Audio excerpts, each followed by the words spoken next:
संविधान में दो ऐसे उपबंध हैं जो राजनीतिक समता को सुनिश्चित करते प्रतीत होते हैं।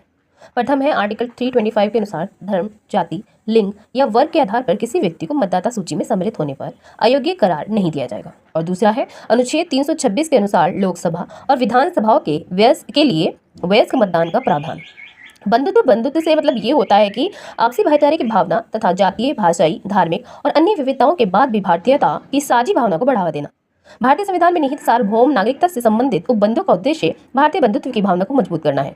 बिना किसी भेदभाव के सभी नागरिकों को प्रदत्त मूल अधिकारों की गारंटी और सामाजिक और आर्थिक समानता का लक्ष्य प्राप्त करने के लिए बनाए गए निर्देशित सिद्धांतों का भी उद्देश्य बंधुत्व की भावना को सुदृढ़ करना है।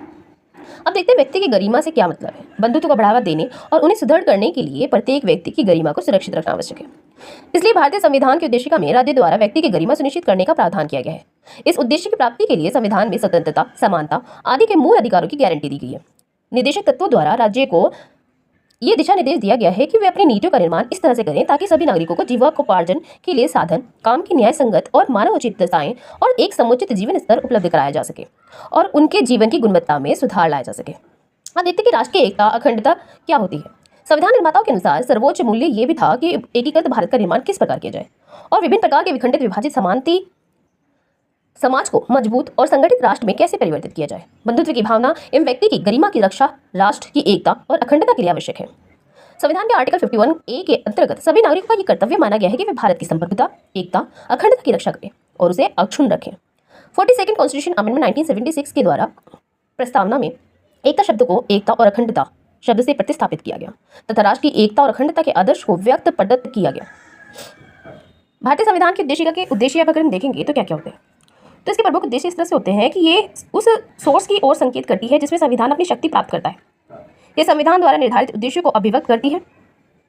संविधान की स्वीकृति की तिथि संविधान के कुछ प्रावधानों की व्याख्या में उपयोगी है। संविधान निर्माण में महत्वपूर्ण भूमिका निभाने वाले संविधान सभा के अध्यक्ष सर अल्लादी कृष्णा स्वामी अय्यर के शब्दों में संविधान की प्रस्तावना हमारे दीर्घकालिक सपनों का आधार है। उद्देशिका द्वारा शासन के भी लक्ष्यों की घोषणा की गई है। ये शासन के 3 अंगों व्यवस्थापिका, कार्यपालिका और न्यायपालिका के उद्देश्यों को अभिव्यक्त करती है।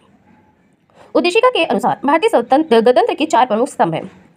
भारतीय गणतंत्र के 4 प्रमुख स्तंभ क्या हैं? न्याय, स्वतंत्रता, भ्रातृत्व और समानता। भारतीय संविधान निर्माता इस तथ्य से पूर्णतः भिज्ञ थे, यानी कि वो पूरे जानते थे इस बात को कि आर्थिक और सामाजिक स्वतंत्रता के अभाव में राजनीतिक स्वतंत्रता नगण्य है। अतः उन्होंने समानता, स्वतंत्रता और भ्रातृत्व के आदर्श सिद्धांतों पर भारत के संविधान को आधार प्रदान किया। अब देखते हैं कि भारतीय संविधान की जो उद्देशिका है उसकी इंपॉर्टेंस क्यों है इतनी।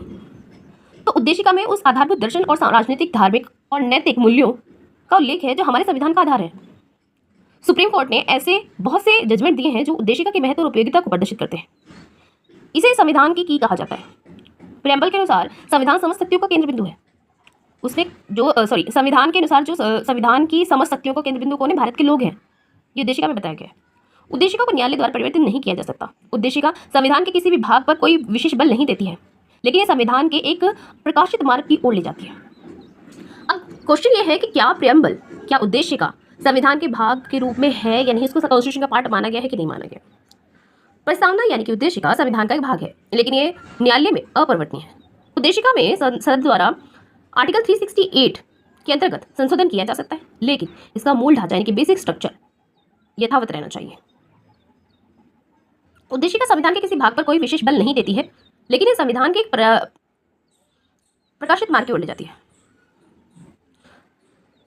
उद्देशिका में भी तक मात्र एक बार वर्ष 1976 में 42nd कॉन्स्टिट्यूशन अमेंडमेंट द्वारा संशोधित किया गया है और उसमें 3 नए शब्द समाजवादी, धर्मनिरपेक्ष, निरपेक्ष और अखंडता को जोड़ा गया है। उद्देशिका के महत्व को सुप्रीम कोर्ट ने कुछ महत्वपूर्ण निर्णय द्वारा स्पष्ट किया है, जैसे बेरूबारी यूनियन के मामले में 1960 में, गोलकनाथ के मैटर में 1967 में, Keshavananda Bharati versus state of Kerala के मैटर 1973 में, रघुनाथ राव वाले मामले में। इस सब में बताया गया कि क्या ये पार्ट है, कॉन्स्टिट्यूशन का प्रियम्बल पार्ट है या नहीं है।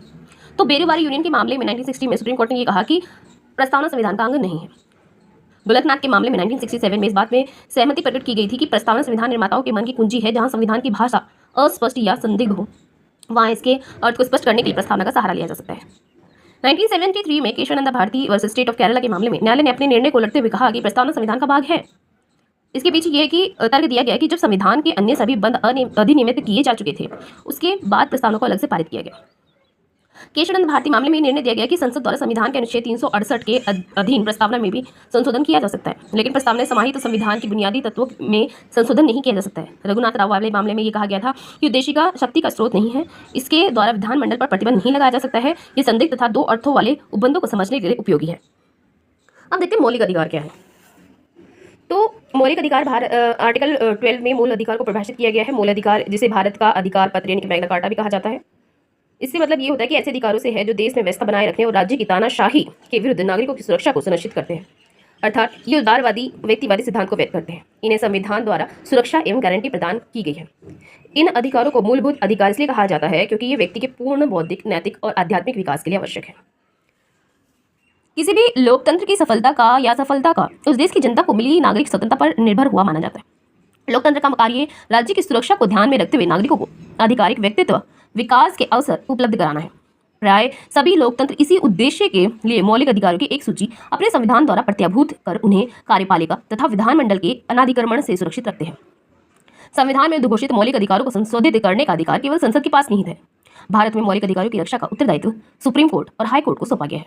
अब इनका विकास कैसे हुआ था मौलिक अधिकारों का? 1215 ईस्वी में इंग्लैंड के मैग्ना कार्टा से मौलिक अधिकारों के विचार का सूत्रपात हुआ।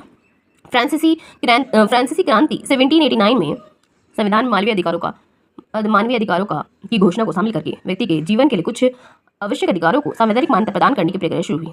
इसके बाद 1791 में अमेरिकी संशोधन में अमेरिका का जो कॉन्स्टिट्यूशन है उसमें संशोधन करके अधिकार पत्र को शामिल किया गया। भारत में स्वतंत्रता के संघर्ष के दौरान भारतीय नेताओं ने इन अधिकारों का महत्व समझा और वर्ष 1928 में मोतीलाल नेहरू समिति ने अधिकारों के एक घोषणा पत्र की मांग भी उठाई। अब इसका जो क्लासिफिकेशन है मौलिक अधिकारों का कैसे हुआ? संविधान सभा ने भारतीय संविधान के निर्माण के समय उसमें 7 प्रकार के मौलिक अधिकारों का समावेश किया, लेकिन 1978 में हुए 44 अमेंडमेंट द्वारा संपत्ति के अधिकार को मौलिक अधिकार की सूची से हटा दिया गया। परिणाम स्वरूप मौलिक अधिकारों की संख्या 6 रह गई, जो कि है समानता का अधिकार, स्वतंत्रता का अधिकार, शोषण के विरुद्ध अधिकार, धार्मिक स्वतंत्रता का अधिकार, संस्कृति और शिक्षा संबंधी अधिकार, संवैधानिक उपचारों का अधिकार। अब समानता के अधिकार कौन कौन से होते हैं और ये हमारे कॉन्स्टिट्यूशन के आर्टिकल 14 से 18 तक दिए गए। भारतीय संविधान के आर्टिकल 14 से 18 के अंतर्गत सभी नागरिकों को विधि के समक्ष समानता का अधिकार आर्टिकल 14 में ब्रिटेन के संविधान से लिया गया है। ये किनको प्रोवाइड किए गए हैं? ये सभी नागरिकों को, ऑल सिटीजन को प्रोवाइड किए गए हैं।